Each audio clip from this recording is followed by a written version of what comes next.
এবারই প্রথম বিদেশি ফুটবলার ছাড়া পেশাদার লিগে খেলতে যাচ্ছে ঐতিহ্যবাহী ঢাকা আবাহনী। দেশের পট পরিবর্তনে ক্লাবটি ব্যাপক সংকটের মধ্যে পড়ে। এতে শেষ পর্যন্ত দল গুছিয়েছে দেশি ফুটবলার আর দেশি কোচ মারুফুল হকের ওপর ভরসা করে। তবে জামাল ভুঁইয়াকে দলে না রাখতে পারায় আফসোস রয়েছে ম্যানেজার সত্যজিৎ রূপুর। জুলাই বিপ্লবের পর ঐতিহ্যবাহী ঢাকা আবাহনীর অনেক কর্তায় আসেননি ক্লাবে।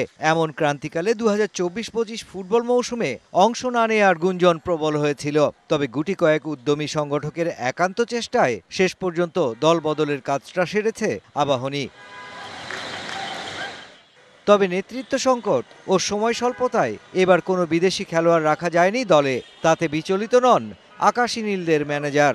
একেবারে শেষ মুহূর্তের সিদ্ধান্ত ছিল, বিদেশিদেরকে নতুন করে অন্তর্ভুক্ত করারও কোনো সুযোগ ছিল না।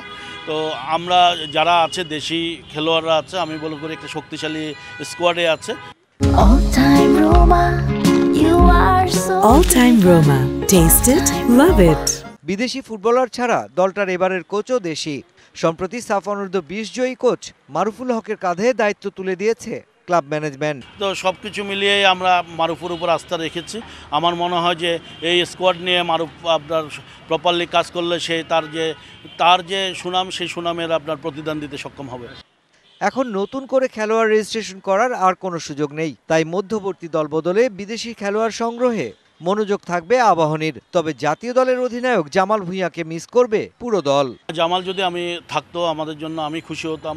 আমাদের প্লেয়াররা বা আমাদের সমর্থকরা বা অন্য যারা ছিল সেটা সবাই খুশি হতো এবং দলের স্ট্রেংথও আরও হয়তো কিছুটা বাড়তো। 11 অক্টোবর চ্যালেঞ্জ কাপ দিয়ে মাঠে গড়াবে 2024-25 মৌসুম। 15 অক্টোবর থেকে ফেডারেশন কাপ। তার আগে 25 সেপ্টেম্বর আনুষ্ঠানিকভাবে অনুশীলন শুরু করবে ঢাকা আবাহনী। Mushfiqur Rahman, DBC news, Dhaka.